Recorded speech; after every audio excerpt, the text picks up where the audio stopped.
কৃষ্ণা হেসেল থেকে কুলচা বানাবো, আলুর কুলচা বানাবো। দেখুন আমার আলু লেগেছে, কাঁচা লঙ্কা কুচিয়েছি, লেবু, ধনের পাতা আর এদিকে ময়দাটা নিয়েছি। আমি প্রথমে আলুটা আগে কষিয়ে নেব, আলুটা ঠান্ডা করার ব্যাপার আছে।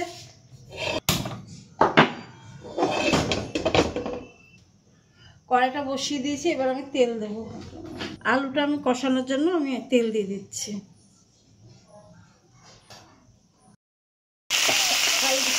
দিয়ে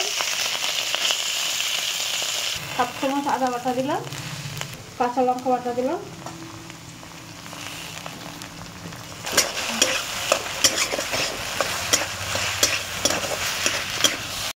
একটু হলুদ দিলাম, 1 চামচ গোলমরিচ দিলাম, ছোটো চামচে 1 চামচ জিরের গুঁড়ো দিলাম, একটু লেবুর রস দিচ্ছি,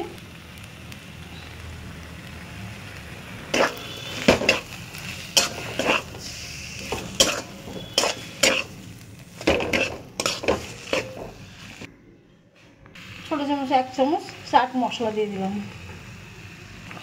স্বাদ মতন নুন দেবো। ইচ্ছা আর একটুখানি টানবে।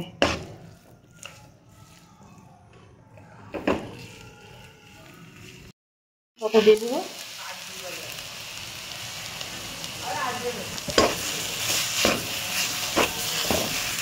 হয়ে গেছে, এবার আমি নামিয়ে দেবো। আমি এটা নামিয়ে দিয়েছি ঠান্ডা করার জন্য। ওদিকে আমি ময়দাটা মেখে, আমি এর মধ্যে 3 চামচ দই দেবো।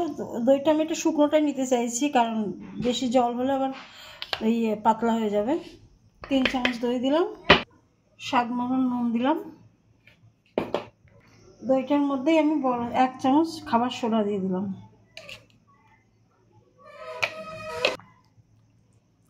একটুখানি এটা ফুলবে, তারপরে আমি মাখবো। সামান্য একটু তেল দিলাম। তেলটা মাখার সময় খুব বেশি দিতে হয় না। মশলার গাজাটা উঠে গেছে, এবার আমি একসঙ্গে ময়দা, তেল দিয়ে আর দই দিয়ে মেখে নিচ্ছি। জলটা পরে দেবো, আগে এটা দিয়ে মেখে নিচ্ছি। এবার আমি অল্প অল্প জল দিয়ে এটা মেখে নেব। এটা নরম করে এবার মাখতে হবে, অল্প অল্প জল দিয়ে মাখতে হবে, না হলে দই দেওয়া আছে তো। এটা মাখা হয়ে গেছে, আমি এবার 5 মিনিট ঢাকাতে রাখবো। আমি একটুখানি গায়ে তেল মাখিয়ে রাখবো।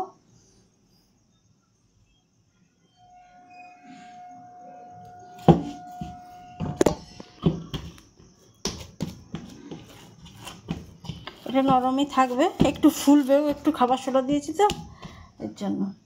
5 মিনিট ঢাকাতে রাখবো।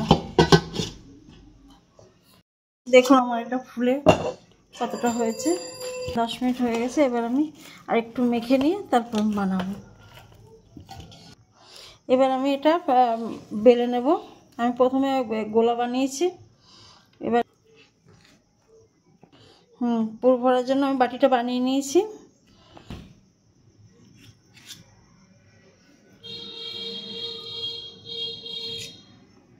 আলুটা দেওয়া হয়ে গেছে, এবার আমি মুখটা বন্ধ করে নেব।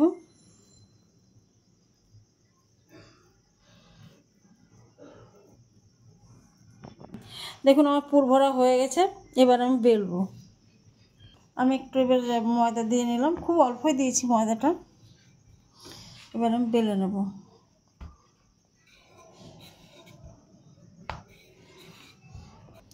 এবার আমি কালো জিরে দিয়ে দিলাম, ধনের পাতাও দিয়ে দিলাম,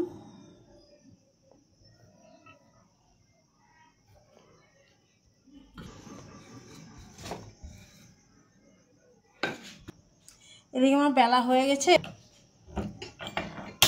গ্যাসটা ধরিয়ে নিলাম, ফ্রাই প্যানটা বসিয়ে দিয়েছি, একটু জল দিয়ে দিলাম, একটু জলটা একটু ফুটবে, একটু তেল দিয়ে দিলাম। জলটা আমার ফুটে গেছে, এবার আমি এটা দিয়ে দিচ্ছি বসিয়ে। আমি এবার ঢাকা দিয়ে দিচ্ছি।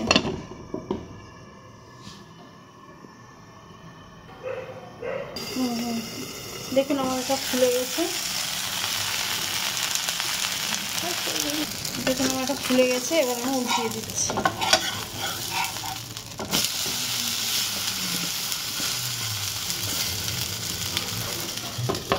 এবার আমি আরেকটু ঢাকা দিয়ে দিলাম উল্টিয়ে।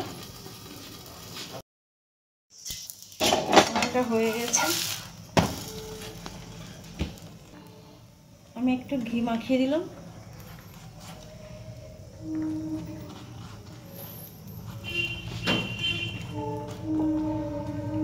এই পিঠটা একটু ঘি মাখিয়ে দিলাম।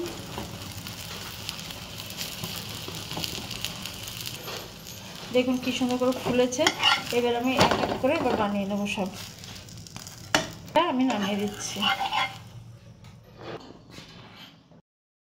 দেখুন আমার কুলচাটা হয়ে গেছে। এইভাবে আপনারা করে খেয়ে দেখবেন, ভালো লাগলে লাইক কমেন্ট শেয়ার করবেন।